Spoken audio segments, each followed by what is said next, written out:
Welcome to Celebrity Interviews with Paul. I have with me Mayor Ethan Baker, Mayor of the City of Troy. Welcome. Hi, glad to be here. Thanks for having me. This is exciting. It's fun. Excellent, excellent. Well, I always like to ask people at the beginning of this, how is life in the pandemic treating you?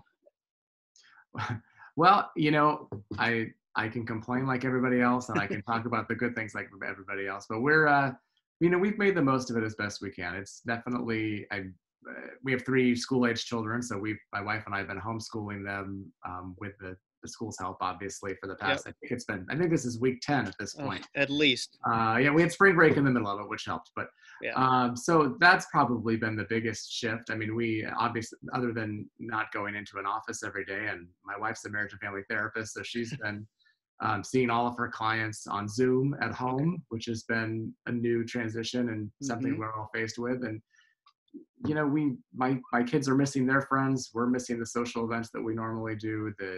As mayor, I certainly am dialed into everything that's going on. I'm hearing a lot from people, and a big part of my job is getting out in the community and meeting with people and going to new business openings and doing that kind of stuff that I just haven't been able to do since early March. So Right. it's a different experience for me.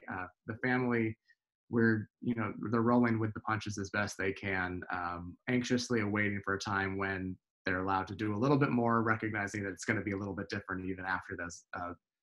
restrictions are lifted. It's hard to think about the future and to realize like we're not going to go back to January 2020 immediately. It's going to Right, be everything's going to be slow.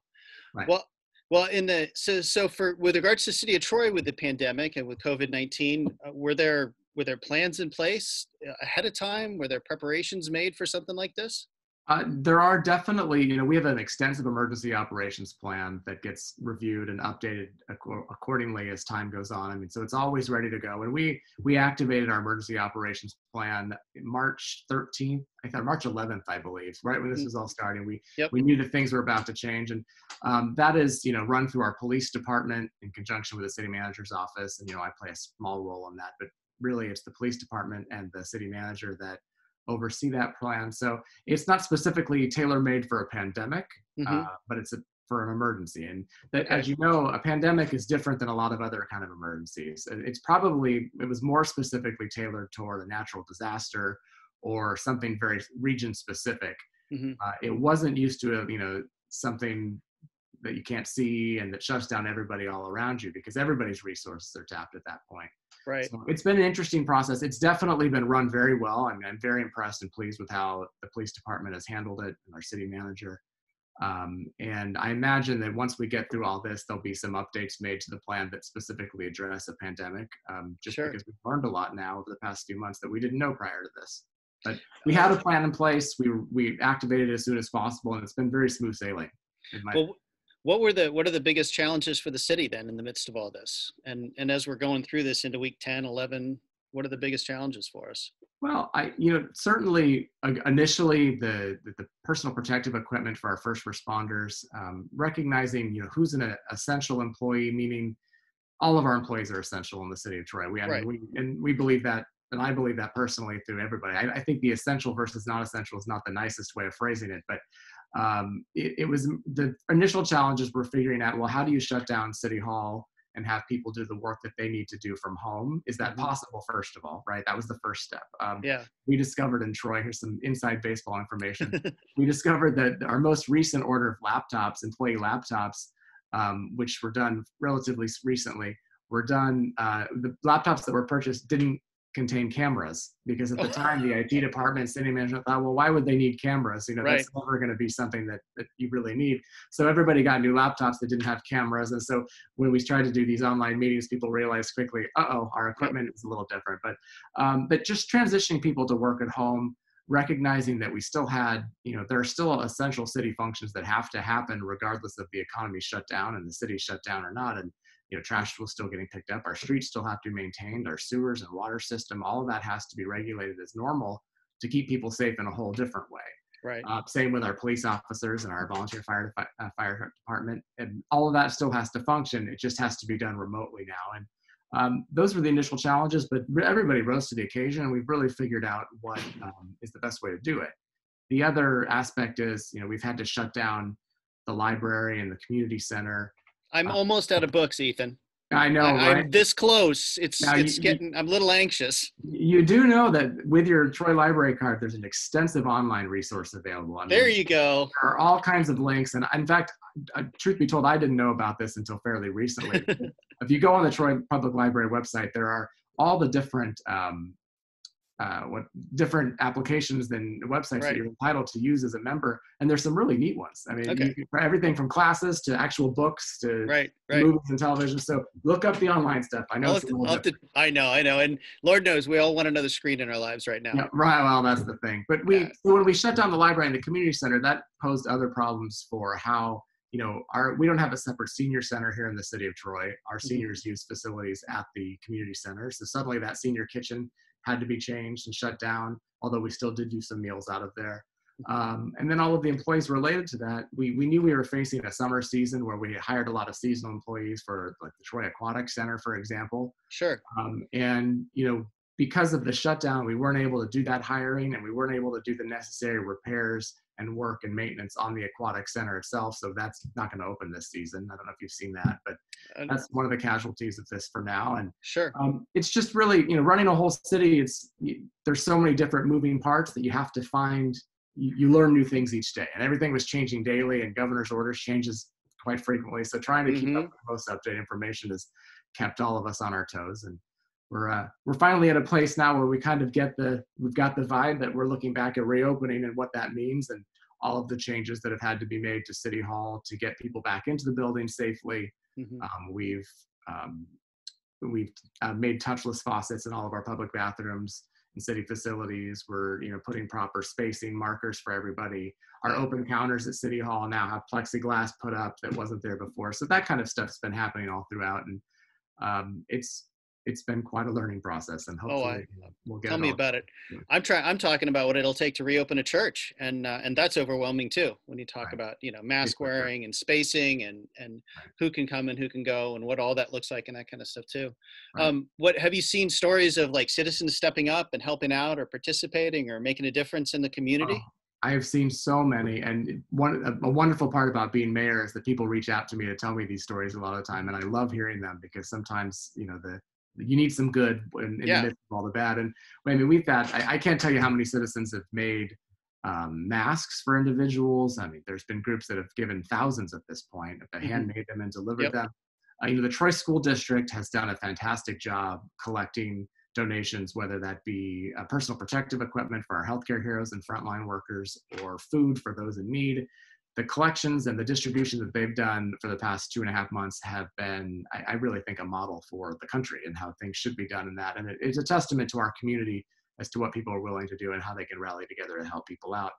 And I love hearing these stories. I love seeing the people get what they need from people who are volunteering their time and their resources. And it's really been fantastic. I mean, people are great in this community, as you know. Absolutely. Well, and at the same time, they're losing patience too, which the longer we go, the more challenging that becomes.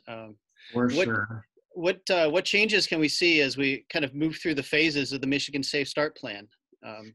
Well, so one of the things that people should understand about the city of Troy is that we actually cede all power to the county and the state government when it comes to reopening or closing a private business. We don't have that independent authority in our city, so we can't dictate those terms specifically, and we work in conjunction with the county for the public health aspect of it, department, meaning the regulations and rules that come out of there. So there's not any City of Troy specific rules and regulations that are going to be in effect.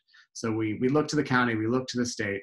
I think that, City of Troy is a lot of things, but we've got a huge commercial business center along Big Beaver and throughout the city. We've got a lot of restaurants, we've got a lot of retail, obviously, with Somerset.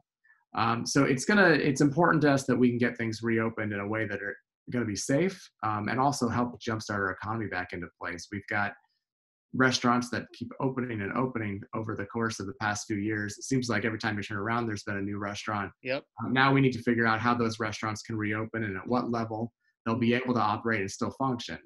Obviously, most likely it's not profitable for a restaurant to only be open at a very limited capacity.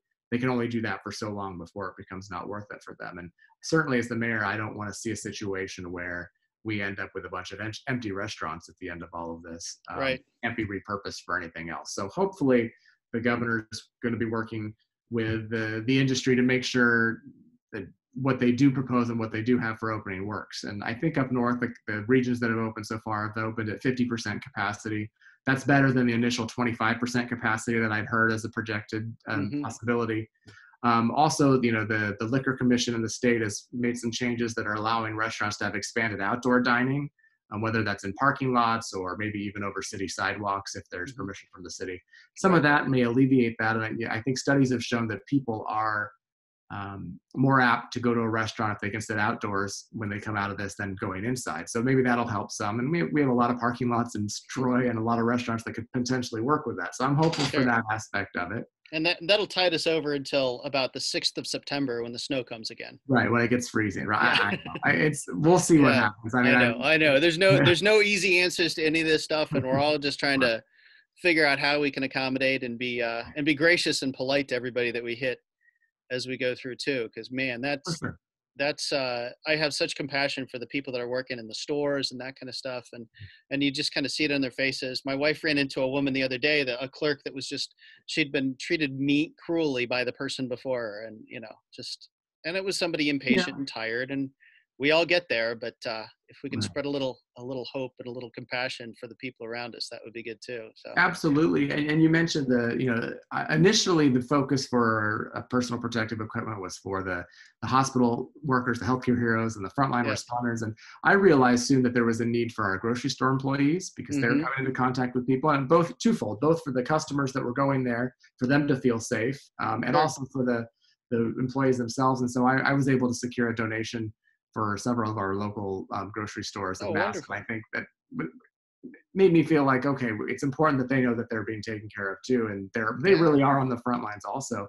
And people are there. It's hard for somebody to adapt to all of these changes. And it can be frustrating when you go into a grocery store and you have to wait so many feet back, or you have to wait and they don't have what you need. And unfortunately, it's the employees there that are going to take the brunt of that frustration. And anything we can do to support them as well, I think is important. Absolutely. And of course, the cashier has absolutely no control over what's on the shelf. Absolutely none whatsoever. But they're the one there. So, well, what brings you joy in the midst of all of this? Where do you find joy? I have 3 kids, right? Okay. Bethany and I do. And one of the blessings of all of this has been that we've gotten to spend so much extra time together that we probably wouldn't have normally had in our normal busy lives, whether I'm doing something mayoral events, or the kids have after school programs, or Bethany's got clients in the evening. The idea that we all had to be home, it's allowed us to kind of bring that family unit back together in a way that used to be a little bit more idyllic, I think, and things that happen. We've sat around the TV and watched shows together and played board games, and that's been a very joyful experience, part of all this. And one that I'll actually miss a little bit as we all ramp back up our schedules and get back to our busyness. I'm hoping that we can work in some of this good family time to make sure it stays as part of our lives. And I hope other families do too, because I know it's been. Well, we certainly. I got three teenage boys, and I mean they're going 100 miles an hour. So it has been nice to actually have dinners together. Right. And that's certainly been a change. In they're all athletes, so they're all there's a practice or a game or something at one time or another. So, well, I really appreciate your time. Thank you for coming on and for greeting the people at Lutheran Church of the Master, and for all you do to work for our city and to help keep us safe and get us through this. And blessings to you and to your family. Well, thank you for having me. And everybody, keep staying safe, doing the things you need to do to protect yourself and to protect others. I know it's frustrating. We'll get through it. We just have to take one thing at a time and 1 week at a time. And we're getting close to having some normalcy back. And I'll make sure we'll get Troy back to where it needs to be as soon as we can. Thank you, Mayor Baker. Thank you. Appreciate it.